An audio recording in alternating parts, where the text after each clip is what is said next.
merci, Père, au nom de ton Fils Jésus. Amen. Amen. Adieu sur toute la gloire. J'espère que vous n'êtes pas trop fatigué. Non. Ce matin, vous êtes là. Amen. Je vais tâcher de ne pas trop vous fatiguer parce que vous avez écouté plusieurs messages et vous allez apprendre. Alors, mais je ne sais pas ce que les serviteurs ont apporté, mais le plus important, ce n'est pas le sujet, le thème, la façon, l'expression. Le plus important, c'est que Dieu parle. Amen. Voilà. Je pense que c'est ça le plus important, c'est que Dieu nous parle, que Dieu nous fasse comprendre, que Dieu nous éclaire. Adieu sur toute la gloire. Alors moi, je vais être simple. Avec la grâce de Dieu, merci à Dieu pour ces moments, merci à lui pour l'invitation, merci pour l'église, pour les frères qui sont là. Je vais être simple, je vais parler de la croix. Amen. Amen. Ce matin, j'ai prêché à l'église tout un instant et j'ai encore prêché la croix. Amen. Un serviteur, un chrétien, une chrétienne ne se lasse pas de parler de la croix. Amen. On ne peut pas se lasser, c'est impossible. Christ crucifié, Christ ressuscité, c'est le centre de toute la Bible. Amen. Si on enlève ça de la Bible reste un livre quelconque.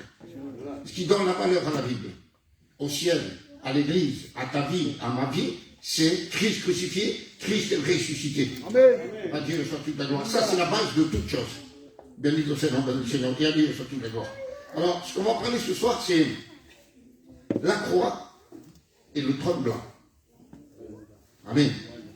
Le but de la croix, c'est pour éviter d'aller au trône blanc. Le grand jugement, le dernier jugement, le jugement pour tous les perdus.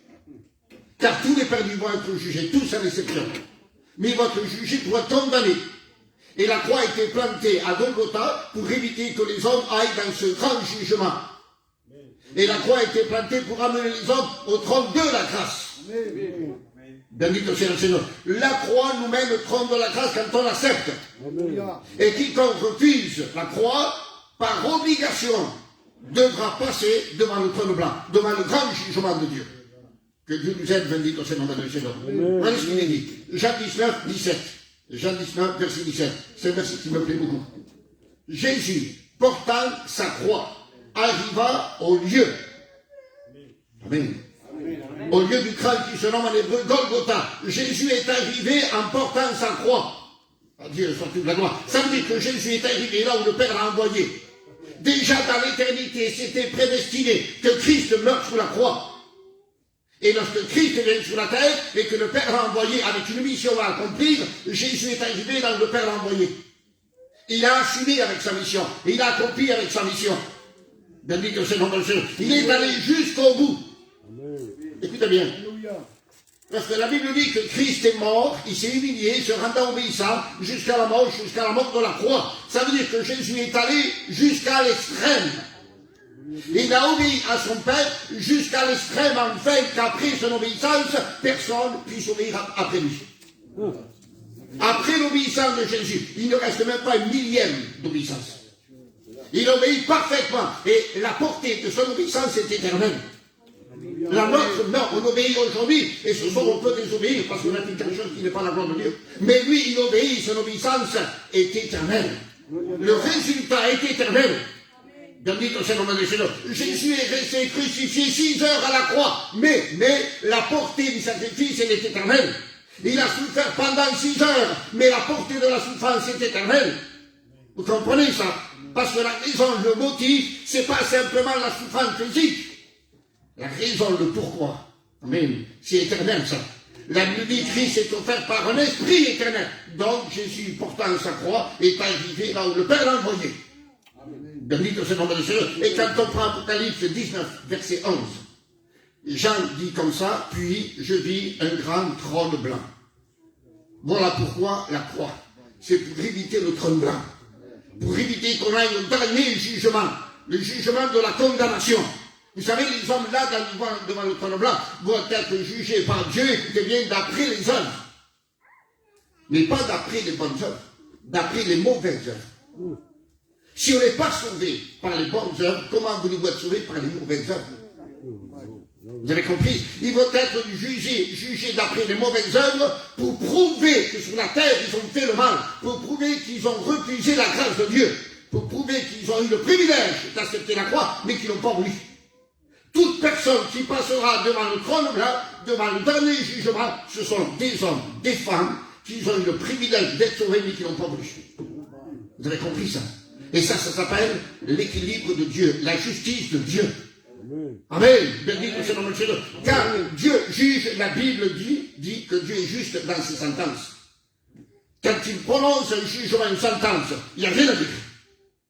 Rien à dire. Et tous les hommes et les femmes qui ont eu le privilège d'être sauvés, mais qui n'ont pas voulu, eh bien, ils passeront là. Mais avant de passer là, avant d'être jugé, pour être condamné et séparé de Dieu pour l'éternité, Dieu permet la croix. Et que dit l'évangile de Jean, chapitre 5, je crois que c'est à partir du verset 45, il dit, le Père, Amen, nous attire au Fils. Jésus a dit, personne ne peut venir à moi si le Père ne l'attire. Amen. Dieu attire tous les hommes, toutes les femmes à la croix. C'est à la croix qu'il nous attire. Mais après le choix, c'est nous qu'on fait. Le Père nous attire à la croix et après l'Esprit est là pour nous convaincre. Car Jésus a dit, l'Esprit convaincra le monde de péché, de justice et du jugement. Une fois qu'on a été convaincu, qu'on a compris, on fait le choix. L'Esprit ne fait pas le choix à notre place. C'est nous qui faisons le choix, soit d'accepter, soit de refuser. Et quiconque accepte, amen, va au trône de la grâce. Alléluia. Mais quiconque refuse et meurt en refusant, ira au trône blanc. Il sera jugé pour être condamné. Que Dieu vous aide, béni de Seigneur. Avant le trône blanc, avant le grand jugement, Dieu invite tous les hommes à venir à la croix. Tous à l'exception. Béni de Seigneur. Pendant que l'homme est en vie, Dieu le conseille. Regardez ce que Jésus a dit. C'est un verset peut-être un peu pas compliqué. La Bible n'est pas compliquée. Ne dites jamais qu'il y a des versets compliqués. Il y a des versets difficiles à comprendre. Mais pas compliqués, parce que Dieu n'est pas compliqué. Il y a un verset que Jésus a dit dans Matthieu 5, verset 25. Il a dit, accorde-toi promptement avec ton adversaire pendant que tu es un chemin avec lui. De peur qu'il ne te livre un juge, et que le juge a l'officier, et que celui-ci te mette en prison, tu ne sortiras pas de là tant que tu n'as pas payé jusqu'au dernier centime. Vous avez compris ça? Accorde-toi avec ton adversaire pendant que tu es en chemin avec lui. Qui c'est ton adversaire? Je te pose la question, David. Non. Qui c'est ton adversaire? Accorde-toi avec ton adversaire. On ne peut pas s'accorder avec la chair. C'est pas le diable, on ne peut pas s'accorder avec le diable. C'est pas la loi, on ne peut pas s'accorder avec la loi parce qu'on est capable de la vivre, de la mettre en pratique d'une façon parfaite. C'est impossible. On ne peut pas s'accorder à la diable. Sinon, avec le péché, on ne peut pas s'accorder non plus. Avec qui on peut s'accorder? Avec qui? Jésus est l'adversaire de notre péché. Et Jésus a dit, accorde-toi promptement avec ton adversaire pendant que tu as un chemin. Ça veut dire pendant la grâce.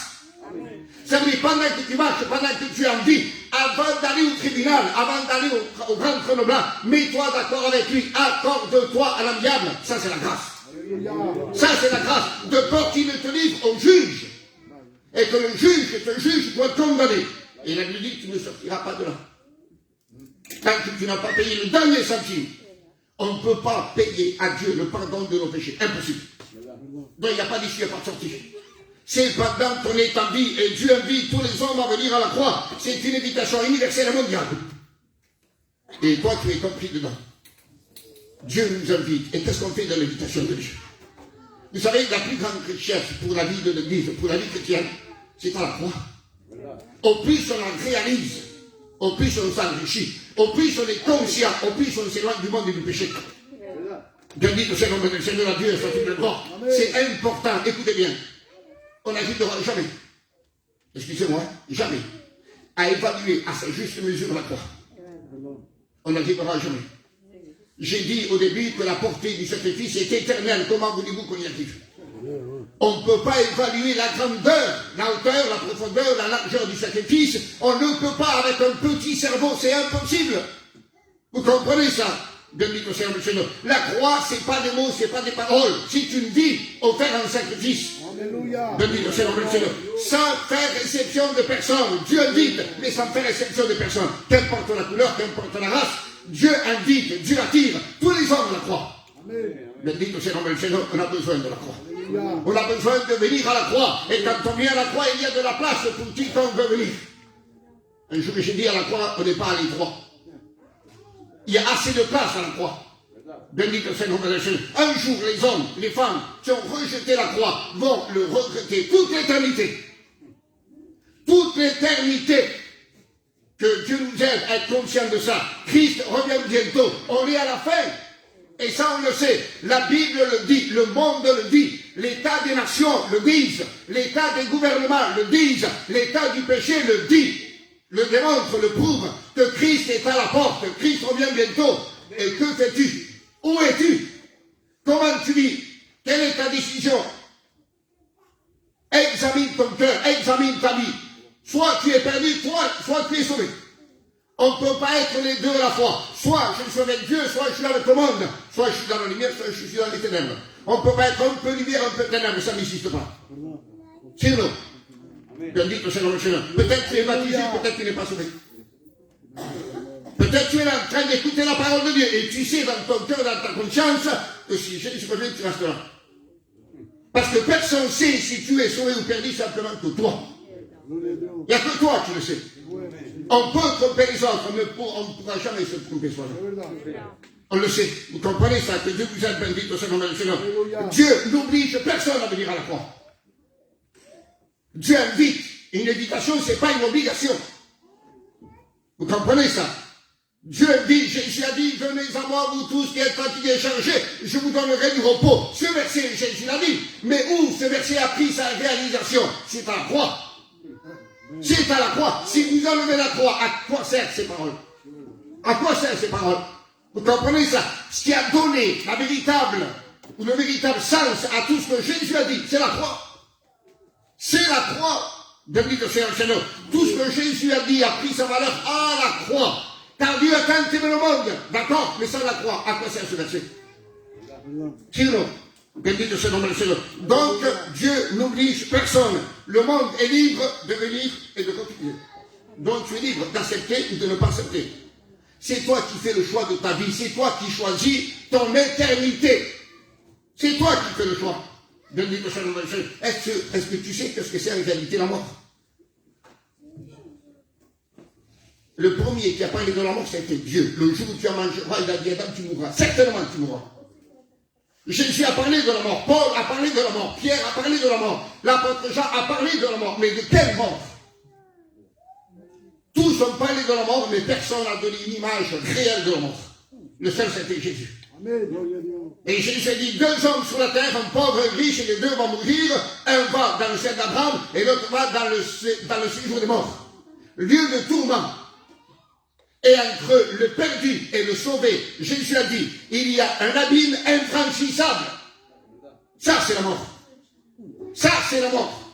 C'est la séparation d'avec Dieu, d'avec les perdus, d'avec les anges, pour l'éternité. Et le mauvais riche, dans le séjour des morts, même dans toute l'éternité, c'était pas suffisant pour construire un pont et passer de l'autre côté. Vous avez compris ça? Infranchissable, impossible. Plus de solution, plus de remède. Fini. Voilà qu'est-ce que c'est la mort. Que Dieu vous aide, béni que c'est la mort. Organisez, être conscient. Car le seul moyen d'échapper à ce lieu et à la mort, c'est la croix. C'est Christ crucifié. Béni que c'est le nom de Seigneur Dieu, sur toute la croix. Au jugement dernier, ce n'est pas une invitation. À la croix, Dieu nous invite, mais au jugement dernier, il n'y a pas d'invitation là. Ça, c'est une obligation. Amen. C'est une imposition. Dieu impose, Dieu oblige que tous les perdus se présentent devant le trône blanc, tous sans exception. Vous avez compris ça? Je dis que c'est le Seigneur de Dieu sur tous les droits. Vous savez, est-ce qu'on va au ciel involontairement? Répondez. Est-ce qu'on va au ciel involontairement? Est-ce que quelqu'un un jour va se présenter dans le paradis devant Jésus va dire « Oh, comment c'est toi qui ?» Ça n'existe pas. On va au ciel volontairement. Et quelqu'un qui va dans la perdition éternelle, il va volontairement. Quelqu'un qui refuse la croix, c'est qu'il va volontairement à la perdition. Il est conscient, il le sait, car quiconque meurt, écoutez bien, ne mourra jamais sans être convaincu par l'Esprit. Jésus a dit, le monde sera convaincu par le Saint-Esprit. Le monde entier. Alléluia. Le monde entier. L'homme, avant de quitter la terre, l'Esprit le convainc et après il le laisse faire son choix. Oui. Vous comprenez ça? Béni que c'est le nom de Seigneur. Donc, jugement dernier, ce n'est pas une invitation, c'est une obligation. quelqu'un qui a volé, quelqu'un qui a tué, et qui doit passer un tribunal, c'est une obligation de se placer devant le juge.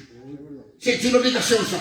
Et tous les hommes qui ont rejeté la croix, tous sans exception, seront non pas invités, mais obligés de se présenter là, devant Dieu, devant le juge. Écoutez bien, dans tous les tribunaux, il y a un avocat. Dans ce tribunal-là, il n'y a pas d'avocat. Alors, qui va prendre la défense? Qui? Il n'y a pas d'avocat. L'homme le plus riche du monde, s'il meurt perdu, il n'aura pas assez d'argent pour payer l'avocat parce qu'il n'en a pas. Il n'y a pas d'intercesseur dans ce tribunal. Personne ne pourra intercéder, ni répondre, ni prendre la défense de quiconque. Personne. Alors l'homme pécheur, condamné, perdu, ne pourra pas prendre sa défense lui-même. C'est impossible. La Bible dit, nous fait comprendre que les hommes resteront avec la bouche fermée. Ils ne pourront pas se défendre parce que ce sont des hommes, des femmes qui ont eu le privilège d'être sauvés, mais ils n'ont pas voulu. Ils n'ont pas voulu, ils sont conscients de ça, vous comprenez ça. Ils seront jugés pour être condamnés, non pas pour être améliorés, relevés, fortifiés, éclairés, ils seront jugés pour être condamnés. C'est-à-dire que Dieu va mettre devant leurs yeux, devant leur face, tout le mal qu'ils ont fait sur la terre, et Jésus, Dieu, vont rappeler le privilège qu'ils ont eu d'être sauvés, mais qu'ils l'ont méprisé. Que Dieu nous aide, bendito soit le Seigneur. Il n'y a que la croix qui peut nous éviter le trône blanc. Que la croix. Il n'y a pas 36 solutions. Vous comprenez ça, bendito soit le Seigneur. Aucun ne pourra échapper à ce jugement. Aucun perdu ne pourra échapper. Le seul qui peut échapper, c'est maintenant. C'est maintenant. Que dit la Bible? Échappez-vous de cette génération perverse. Échappez-vous. Prenez la fuite. Fuyez loin du péché des ténèbres. Et même Jean dit, fuyez l'idolâtrie. Bendito c'est le nom de Seigneur, l'a dit sur toute la loi. L'homme ne pourra pas échapper. L'homme ne pourra pas fuir. Et l'homme ne pourra pas se cacher. L'homme ne pourra pas se cacher dans ce tribunal. Parce que dans ce tribunal, il va y avoir des milliers de personnes depuis que l'homme existe sur la terre. Tous les perdus sauvés, tous les perdus morts sont là présentés devant Dieu. Tous à l'exception qui. Et tous vont être jugés et personne ne pourra se cacher. Personne. Sur la terre, on peut se cacher. Quel est l'homme le premier qui s'est caché? C'est Adam. Il va se cacher dans le jardin, sûrement, de tribunal. Il a essayé de se cacher. L'homme, quand il vit dans le péché, il a tendance à se cacher. Mais là, les perdus ne pourront pas se cacher, impossible. Impossible de se cacher. Impossible de retarder le jugement. Impossible. De même qu'il y a une heure pour le retour de Jésus, il y a une heure pour le jugement aussi. Vous avez compris ça? Il y a un jour, une heure spéciale pour ce jugement. De même que les morts en Christ vont ressusciter et nous sera changés pour monter au ciel, de même Dieu un jour, une heure va ressusciter tous les perdus, les présenter devant lui et les juger un par un. Prenez la patience de Dieu. Bendito soit le Seigneur pour prouver aux hommes et aux femmes qui ont le privilège d'être sauvés mais qui n'ont pas voulu. Donc impossible de payer un avocat. Impossible d'acheter le tribunal. Aujourd'hui, si vous êtes riche, vous avez de l'argent, vous achetez le juge, l'avocat, même les chaises, le local, tout. Le tribunal entier. Avec de l'argent, qu'est-ce qu'on veut? Mais là-haut, dans ce tribunal-là, on ne peut rien acheter. Rien, absolument rien. On peut gagner l'approbation de personne. C'est maintenant, pendant que tu es en chemin avec lui, accorde-toi avec lui. C'est maintenant, bendito soit le Seigneur. Et Dieu permet des réunions comme ce soir, des réunions comme demain, après-demain, etc. Afin que l'homme et la femme, bendito soit le Seigneur, fassent la paix avec Dieu. Fassent la paix avec Dieu. Bendito soit le Seigneur. Il y a une seule chose qui pourra suivre l'homme et la femme perdus. Une seule chose. Ni la famille, ni l'argent, ni la réputation, ni la place dans la société. Rien ne pourra le suivre. Simplement la conséquence de son péché. C'est la seule chose qui pourra le suivre toute l'éternité. La conséquence de son péché.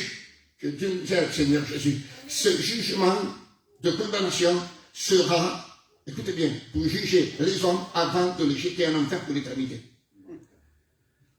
Vous savez qu'en enfer, il n'y a pas d'eau. Ici, il y a des cristallines, il y a tout ce que vous voulez, du coca, comment aller voir, avec de quoi. Mais à l'enfer, il n'y a pas d'eau. Qu'a dit le mauvais riche? Père Abraham, permet que Lazare trempe le bout de son doigt dans l'eau, me le passe dans les lèvres pour me rafraîchir. Mettez le doigt dans l'eau et vous le sortez. Ça prend à peu près une goutte, pas plus. Et bien, ça veut dire qu'en enfer, il n'y a même pas une goutte d'eau. Il n'y a rien. Et ça, c'est pour l'éternité. Pour l'éternité, pas d'eau. Pas de rafraîchissement. Fini. Que Dieu nous aide, bendito soit le nom du Seigneur, à être conscient de ces choses-là. La perdition éternelle, c'est le remords éternel de dire, ah, j'avais le privilège. Mais j'ai pas su profiter du privilège que Dieu m'a fait. J'ai pas su accepter la grâce. Pourquoi j'ai fait ça? Mais pourquoi? C'est un regret éternel que Dieu nous aide. Bendito soit le nom du Seigneur. Seule la croix pourra épargner le jugement. Seule la croix. Seul le sacrifice de Jésus. Sans la croix, le jugement devient condamnation. S'il n'y a pas la croix, le trône blanc devient condamnation. Mais quand il y a la croix, c'est le trône blanc. Et c'est le trône de la grâce. Et le trône de la grâce, c'est quoi? La Bible dit, approchez-vous du trône de la grâce, c'est un tremblement de crête. C'est un tremblement de crête.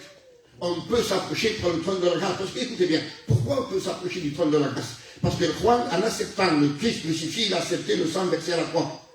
Et le sang versé à la croix lui donne accès au trône de la grâce. Il peut aller au trône de la grâce tant qu'il veut. J'ai déjà dit, quand tu veux. Quand tu veux.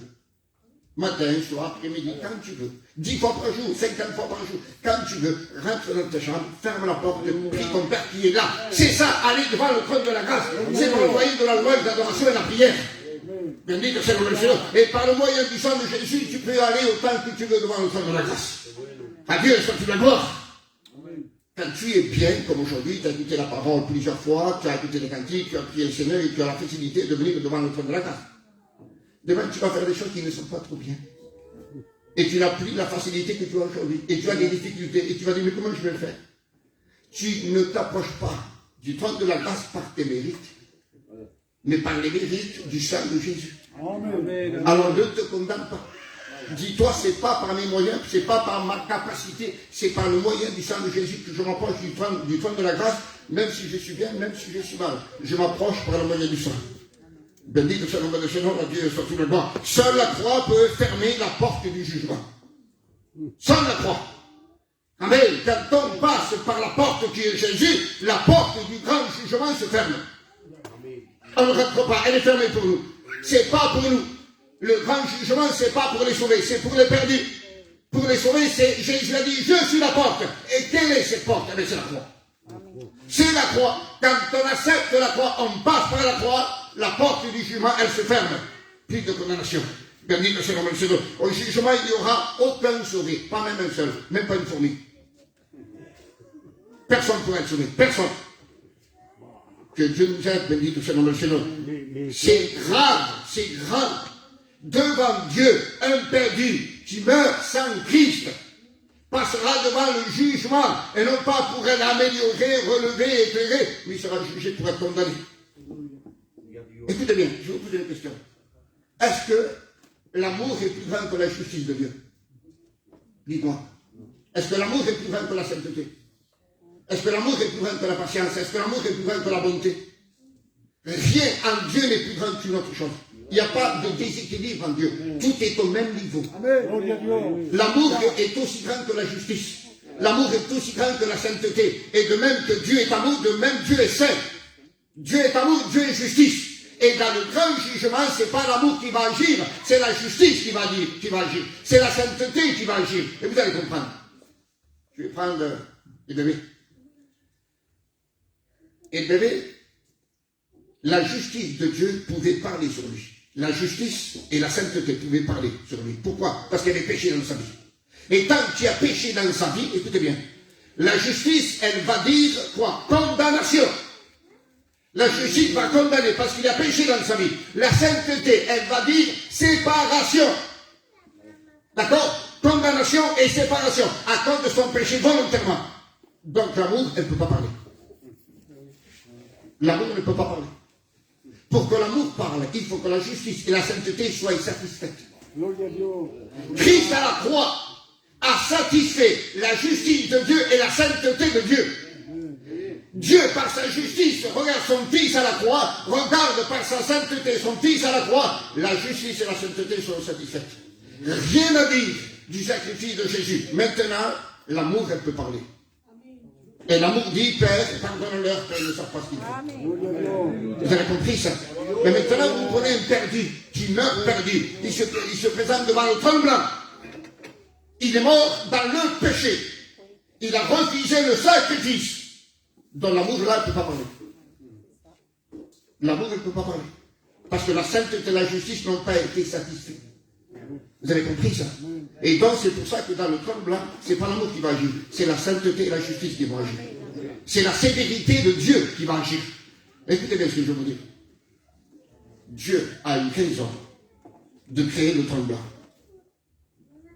Dieu a raison d'être juste. Dieu a raison d'être sévère. Regardez un peu le monde, comment le monde vit. On tue des enfants. Sur nous, on assassine des gens pour rien. Sur nous, avec tous ces terroristes qui tuent des milliers de personnes pour le plaisir. Tout ce que les gens font, le mal qu'ils font. Vous ne croyez pas que Dieu a eu raison d'établir un jugement pour toutes ces personnes qui font le mal et qu'en plus ils ont refusé la grâce que Dieu leur a offerte? Dieu a eu raison au temps de Noé d'envoyer le déluge. Dieu a eu raison au temps de Lot d'envoyer le feu à Sodome et Gomorrhe. Et Dieu a raison de permettre la grande tribulation. Dieu a raison. Béni que c'est le Dieu. Ça, c'est la justice, c'est la sainteté de Dieu. On ne se moque pas de Dieu. Vous comprenez ça? Dieu est amour, gloire à Dieu. Mais il ne faut pas oublier la justice. Vous comprenez ça? Au même niveau. À Dieu est sorti la gloire. Parce que la croix, le sang, la parole ne seront pas là au jugement. Voilà pourquoi personne ne peut être sauvé. La parole d'évangélisation, un évangéliste ne sera pas là. Il n'y aura pas des réunions d'évangélisation comme ce soir là. Il n'y aura pas de cantiques, il n'y aura pas de prière. Il n'y aura pas la Sainte Seine là. Vous comprenez ça? Béni que c'est le Seigneur. Le sang de Jésus ne sera pas là pour purifier, sanctifier. Vous avez compris ça? Tous les gens qui vont être jugés, ce sont des gens qui ont méprisé le sacrifice, le sang de Jésus, les réunions, la parole, etc. Donc tout ça ne sera plus utile pour eux. C'est utile pendant qu'on est en vie, qu'a dit Jésus. Afin que vous sachiez, il faut savoir, il faut être conscient, que le Fils de l'homme a sur la terre le pouvoir de pardonner les péchés pendant qu'il est sur la terre. C'est-à-dire pendant qu'on est en vie, il a le pouvoir de nous pardonner. Après la mort, il ne peut plus. Terminé, c'est pendant qu'on est en vie. Parce qu'après la mort, la repentance n'existe plus. La conversion n'existe plus. La nouvelle naissance n'existe plus. La repentance, conversion, nouvelle naissance, etc., ça existe aujourd'hui pendant la grâce, pendant qu'on est en vie. Et c'est aujourd'hui qu'on doit l'accepter. Donc c'est important. Les moyens du salut dans le trône blanc n'existent pas. Il n'y a que les moyens du jugement qui vont exister. Mais les moyens du salut, ça existe maintenant. Ça fait 2000 ans que Dieu a la patience d'évangéliser le monde à travers l'Église. Et que fais-tu? Que fais-tu? On est à la fin. On est à la fin. Écoutez bien. Ça va, c'est pas trop? La Bible dit que dans pas longtemps, il va y avoir une séparation éternelle. Vous savez ça? Une séparation éternelle. Deux dans un lit, un partira, l'autre restera. Deux femmes à la main, une partira, l'autre restera. Deux hommes dans un champ, un partira, l'autre restera. Celui qui est parti, c'est le sauvé. Celui qui est resté, c'est le perdu, qui a eu le privilège d'être sauvé, mais qui n'a rien voulu savoir. Celui qui est parti a laissé l'exemple à celui qui est resté. Et les deux vont être séparés pour l'éternité. Ils n'auront plus jamais le privilège de se voir. Deux dans un lit, c'est un couple. L'un sera pris, l'autre laissé. Ce couple seront séparés pour l'éternité. Plus jamais le privilège de se revoir. Plus jamais. Terminé. Ça s'appelle la justice de Dieu. On ne se moque pas de Dieu. Ce qu'un homme aura semé, il le récoltera tout le temps. Vous avez compris ça? La Bible dit que le salaire du péché, c'est la mort, c'est la séparation d'avec Dieu pour l'éternité. Que Dieu nous aide. Deux femmes à la main, ça peut être deux sœurs, deux belles-sœurs, deux cousines, deux chrétiens qui se connaissent. Eh bien, l'une sera prise, l'autre sera laissée. Deux hommes dans un champ, dans le travail, deux chrétiens qui travaillent ensemble, deux beaux-frères qui travaillent ensemble, deux amis qui se connaissent, qui travaillent ensemble, l'un sera pris, l'autre sera laissé. Il va y avoir une séparation éternelle. Avant que la séparation arrive, que faut-il faire? Il faut se repentir. Il faut se repentir. Je dis que c'est le Seigneur, Dieu, tu vas voir. Je vais terminer. L'amour de Dieu. Amen. À la croix. Seul Jésus a pu manifester l'amour du Père à sa juste mesure. À sa juste mesure. Ni plus, ni moins. Parce qu'il n'existe pas moins et plus non plus. Amen. Ça a été le seul, l'unique, qui a pu manifester l'amour de Dieu à sa juste mesure. Béni que c'est le nom de Seigneur, à Dieu, soit toute la gloire. Écoutez bien, pour manifester l'amour du Père à sa juste mesure, il fallait être égal à Dieu. Que dit Paul dans Philippiens? Il n'a pas regardé d'être l'égal de Dieu. Amen. Et pour manifester cet amour, non en parole, mais en acte et en œuvre, il fallait une égalité avec Dieu. Et Jésus, par son égalité à son Père, a manifesté l'amour à sa juste mesure. Béni que c'est le nom du Seigneur, ça a été le seul. Et c'est la raison pour laquelle ça a été le seul qui a pu satisfaire le cœur de Dieu. Il a accompli le désir que le Père a voulu de toute éternité. Il a accompli à la croix. Et c'est ce qu'on a dit au début. Jésus, portant sa croix, arriva au lieu. Il est arrivé là où le Père l'a envoyé. Et il a accompli ce que le Père a demandé. Béni que c'est le nom du Seigneur, à Dieu, soit toute la gloire. Alors, la croix est l'expression de son amour. Je vous pose une question. Est-ce que la Bible explique l'amour de Dieu? Il n'y a pas d'étude. Lorsque Paul dit dans Corinthiens 13, l'amour, ce n'est pas l'amour de Dieu, c'est notre amour envers nous. Ce n'est pas l'amour de Dieu envers nous, c'est mon amour envers toi. C'est ton amour envers nous. On est d'accord? Mais l'amour de Dieu envers nous, il n'y a pas de mots. Jésus était capable de l'enseigner, de le prêcher, mais nous, on n'était pas capable de le saisir, de le comprendre. C'est tellement grand qu'on ne peut pas, c'est hors de notre portée avec notre petit cerveau. N'oubliez pas, on est des petits gitans. Alors que personne ne se prenne pour parce qu'on ne l'est pas. Le plus grand savant devant Dieu ne connaît rien. Tous les savants venus sur la terre devant Dieu ne savent rien. Paul dit, ils se vantent d'être sages, ils sont devenus fous. Sinon, il n'y a pas de sage devant Dieu. Même Paul dit, où est le sage? Où est l'homme esprit? Ça n'existe pas devant Dieu. Dit sa vie de nous, on dit, est-ce qu'il savait, mais non. Mais devant Dieu, ça n'existe pas. Le seul intelligent devant Dieu, qui c'est? C'est celui qui cherche Dieu. Voilà. C'est celui qui cherche Dieu. C'est celui qui cherche à se sauver, à être purifié, sanctifié, sauvé. C'est ça l'importance. Dieu donne beaucoup d'importance à celui qui cherche Dieu qu'à celui qui est instruit et qui sait énormément. Non. Le plus important, c'est le salut de ton âme, c'est le pardon de tes péchés. Béni le Seigneur. Jésus a rendu visible l'amour de Dieu. Amen. Elle ne se voyait pas l'amour. Elle était là-dedans, dans le cœur. Et Jésus, par l'œuvre de la croix, a rendu visible l'expression de l'amour du Père. Béni le Seigneur. Il faudrait que ça, tu puisses le réaliser, le comprendre, le saisir, et saisir le sens, le motif. Béni le Seigneur. La croix, en réalité, c'est le cœur de Dieu. On voit Christ crucifié, ça, c'est le cœur de Dieu. C'est l'expression de son cœur pour ta vie et pour ma vie. Béni que c'est Dieu. Si on pourrait voir le cœur d'une maman, son fils ou son petit-fils, c'est merveilleux. Il n'y a pas plus beau. Oui, ben. Si ou non? Même le cœur de papa, de grand-père. Mais imaginez-vous le cœur de Dieu. Imaginez-vous le cœur de Dieu. Jésus, par l'œuvre de la croix, a exprimé, rendu visible l'amour de son Père, le cœur de son Père. Béni que c'est le nom de Seigneur, Dieu, sur toute la gloire. Je vais terminer vite fait. Jésus est arrivé là où le Père l'a envoyé. Écoutez bien maintenant. Romains 8, verset 1er.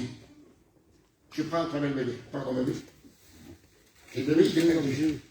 C'est un exemple. Et le bébé, il est perdu. D'accord? Il est condamné par son péché. Que dit la Bible? Celui qui croit au Fils de Dieu a la vie éternelle. Jean 3, 36. Celui qui ne croit pas, que dit la suite? La colère de Dieu demeure sur lui. Toi, il est jugé pour être perdu, condamné. Mais en attendant qu'il se répande. On est d'accord? Mais le jour où il s'est repenti, qu'il est venu à Dieu, qu'il a accepté la croix, qu'il a accepté le sang du Fils de Dieu, que s'est-il passé? Béni que c'est le Seigneur. À Dieu soit tout l'heure. Voilà ce qui s'est passé. Colossiens 2, 14. Colossiens 2, 14. Voilà ce qu'il dit. Quand le bébé il a accepté Jésus. Voilà ce que Jésus a fait pour lui. Il a effacé l'acte. Jésus. Dont les ordonnances nous condamnaient et qui subsistaient contre nous. Il les a détruits en le clouant à la croix. Voilà ce que Jésus a fait pour le bébé à la croix. Il a effacé l'acte qui le condamnait, les ordonnances qui le condamnaient. Jésus l'a pris, l'a effacé, l'a détruit en le clouant à la croix. Mais maintenant, il doit l'accepter ça. Il doit l'accepter. Jésus l'a fait pour lui. Mais maintenant, il y a son acceptation. Car Jésus ne fait rien sans son consentement. Sans sa permission. Car Dieu l'a créé libre. Ce n'est pas un robot.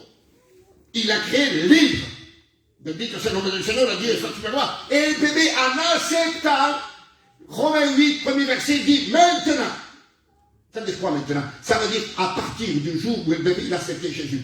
À partir de maintenant, il n'y a plus de condamnation pour ceux qui sont en Christ. Amen. Plus de condamnation, plus de jugement. Terminé. Le trône blanc n'existe plus pour lui. Terminé. Bendito soit le nom du Seigneur, à Dieu soit toute la gloire. Alors écoutez bien maintenant, il est dit, il a effacé l'acte dont les ordonnances nous condamnaient. Il parle au passé, pas au présent. Ça veut dire, Gary, c'est Gary qui est perdu. Ce verset, c'est pas pour lui. Il a effacé l'acte dont les ordonnances nous condamnaient. Lui, s'il n'a pas accepté Jésus, l'acte le condamne toujours. Parce que l'acte subsiste. Tant qu'on n'a pas accepté Christ dans nos vies, l'acte subsiste. Dès qu'on l'accepte, l'acte est détruit. Vous avez compris ça? Et là, lui dit, il a effacé l'acte dont les ordonnances nous condamnaient et qui subsistait au passé. Ça veut dire que ça n'existe plus, ça. Pour en sauver, ça n'existe plus. Bendito soit le Seigneur. Il les a détruits à les courir à la croix. Maintenant, je vous pose une question. J'aime beaucoup poser des questions. Pourquoi Jésus a effacé l'acte et ensuite il a détruit? Pourquoi? Allez, dites-moi. Pourquoi? C'était pas suffisant de le détruire, il y a pas. Pourquoi il l'a effacé? Allez. Non, pas attends. Écoute-moi.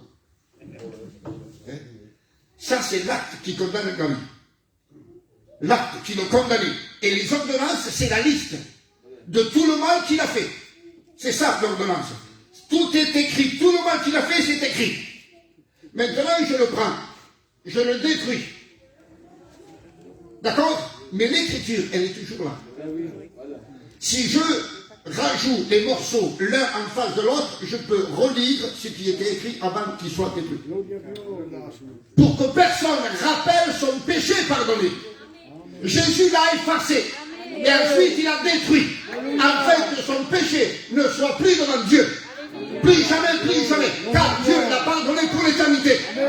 La Bible dit que Dieu l'a pardonné. En le pardonnant, il a pris son péché et l'a jeté derrière lui au fond de la mer. Il ne s'en souvient plus jamais. Comment est-ce possible que Dieu étant omniscient, il a oublié son péché? Comment est-ce possible? Et ça, moi, je n'ai jamais compris. Comment est-ce possible? Il est omniscient et il a oublié son péché. Eh bien, ça veut dire ça, tout simplement. Ça veut dire que Dieu ne lui rappellera jamais le péché que Dieu lui a pardonné. Parce que lui-même l'a effacé, l'a détruit, afin que ce péché n'existe plus. Tandis que c'est le nom de Seigneur, Dieu t'a pardonné, David, pour l'éternité. Pour l'éternité. Bendito c'est le nom de Seigneur. C'est-à-dire, tu es venu à Dieu, tu as vécu 30 ans dans le péché, et ces 30 années de péché, Jésus te les a pardonnés pour l'éternité. Maintenant, tu vas dans le monde et tu repêches, et tu reviens dans le péché. Ce péché est devant Dieu. Pas les 30 années, ce péché-là, oui. C'est le péché pardonné, qui est effacé et détruit. Vous avez compris ça? Bendito c'est le nom de Seigneur, et à Dieu soit tout le nom. Alors, que vas-tu faire ce soir? Le seul moyen, c'est la croix. Il n'y a plus de condamnation pour quiconque a accepté la croix. Plus de condamnation pour celui qui a Christ dans sa vie. La condamnation n'a plus de place dans sa vie. Terminé, fini. En acceptant Christ, amen, tu acceptes le salut, tu acceptes le pardon, tu acceptes la réconciliation. En acceptant Christ, tu acceptes d'aller au trône de la grâce. En acceptant Christ, la porte du grand jugement se ferme. Amen. Se ferme pour l'éternité. Fini. Plus de jugement pour toi. Béni soit le Seigneur. Jésus a dit dans Jean 3, le Fils de l'homme n'est pas venu pour juger, mais pour sauver. Amen. Il est venu pour sauver. Alors, qu'en est-il de ta vie? Je ne sais pas comment tu vis, je ne sais pas comment tu es. Je ne connais pas ta vie, je ne connais pas ton cœur, je ne connais pas ton couple. Je ne connais pas comment tu vis. Je n'en sais rien. À toi de voir. C'est toi qui fais le choix. On est d'accord? Amen. Amen. Amen. Béni soit le Seigneur, il y a Dieu, soit toute la gloire. Tu n'as rien à faire. Si tu acceptes Jésus, tu acceptes tout. Amen. Tu acceptes tout. Béni soit le nom de Seigneur. Et à Dieu soit toute la gloire. En acceptant Jésus, tu acceptes le pardon, la purification. On est d'accord, la justification. En acceptant Jésus, tu acceptes la lumière, tu acceptes la vérité, Tu acceptes de vivre dans la paix, dans la sécurité. Tu acceptes de vivre dans la lumière. Alléluia. Tu acceptes de vivre avec Dieu, avec Jésus, avec l'Église, avec les enfants de Dieu. Tu acceptes le paradis, tu acceptes le ciel. Ça va loin un oui à Jésus. Comprenez ça? Ça va loin. Amen. Alors si tu dis oui, ou si tu as dit oui, sois fidèle dans ton oui. Sois fidèle dans l'amen que tu as dit à Jésus. Oui, Jésus. Amen. Mais sois fidèle dans ça. Vous savez ce que ça veut dire fidèle? Ça veut dire tenir ses promesses.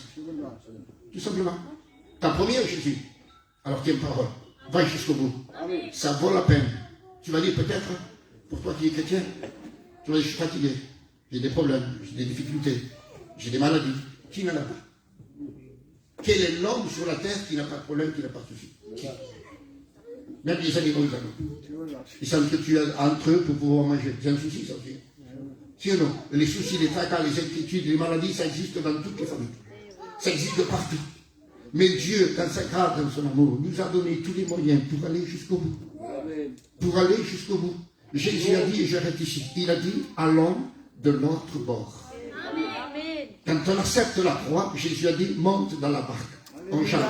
On change. Il n'y a que ceux qui acceptent la croix qui ont le droit de monter dans la barque et d'aller de l'autre côté. Vous avez compris ça? On accepte la croix, Jésus nous fait passer de l'autre bord. Et Jésus a dit, allons de l'autre bord. Et parce qu'il dit, on arrivera. Quand il a dit que la lumière soit, qui l'a empêché de dire que la lumière soit? Quand il a dit que la terre produise, qui a empêché la terre de produire? Qui? Si ou non? Et là, il a dit, allons de l'autre bord. Donc, le vent contraire n'a pas pu l'empêcher d'aller de l'autre bord. Et si Jésus nous a dit, allons de l'autre bord, au pluriel ensemble, on arrivera. Non pas nos capacités, mais parce qu'il a dit. Mets ta foi dans ce qu'il a dit. Mets ta confiance dans sa parole. Accroche-toi dans ses mots, dans ses paroles, car il a dit, l'homme ne vivra pas de pain seulement, mais de toute parole qui sort de la bouche de Dieu. Donc, mets ta foi dans ce qui sort de la bouche de Dieu. Amen. Béni le Seigneur. Compris le Seigneur? J'espère que je ne vous ai pas trop familier, vu que vous allez écouter plusieurs messages. Que Dieu vous bénisse pour la personne que vous avez écouté la parole de Dieu. À dire ce qui va. Je vous demandais à un frère de prier. Et de prier l'enfant. Faut que tu pries, s'il te plaît.